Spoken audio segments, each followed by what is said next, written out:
Karachi transport کے کرایوں میں 4% اضافے کا اعلان۔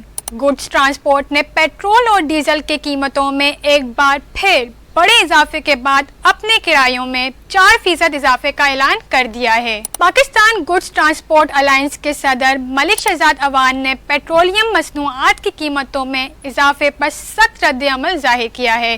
انہوں نے کہا، پاکستان بھر کے ٹرانسپورٹرز اس اضافے کے شدید الفاظ میں مذمت کرتے ہیں۔ ملک شہزاد عوان نے کہا، وفاقی حکومت کی غلط پالیسیوں سے ہمارے ٹرانسپورٹرز گاڑیاں کھڑی کرتے جا رہے ہیں۔ وفاقی اور صوبائی حکومتیں گڈ ٹرانسپورٹرز کو کسی قسم کا کوئی ریلیف نہیں دے رہی ہیں۔ ہم بار بار وفاقی حکومت سے toll tax withholding tax سمیت موٹر وے ٹریفک پولیس کے چالان ختم کرنے کا مطالبہ کر رہے ہیں۔ انہوں نے کہا، پیٹرولیم مصنوعات کی قیمتوں میں مسلسل اضافہ کیا جا رہا ہے اور گڈ ٹرانسپورٹرز کو کسی قسم کا کوئی ریلیف نہیں دیا جا رہا۔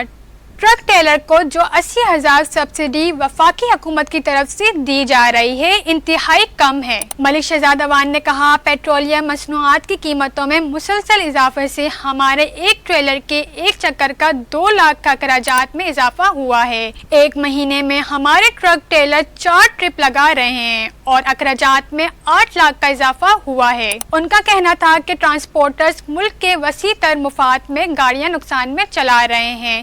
جنگی حالات سے ہمارا ٹرانسپورٹرز کا کاروبار بہت متاثر ہے، لیکن وفاقی حکومت ہمیں مجبور کر رہی ہے کہ ہم ملک گیر ہڑتال پر چلے جائیں۔ اگر وفاقی حکومت نے اپنی پالیسیوں پر نظر ثانی نہ کی تو پاکستان کی ٹرانسپورٹس رک جائیں گی۔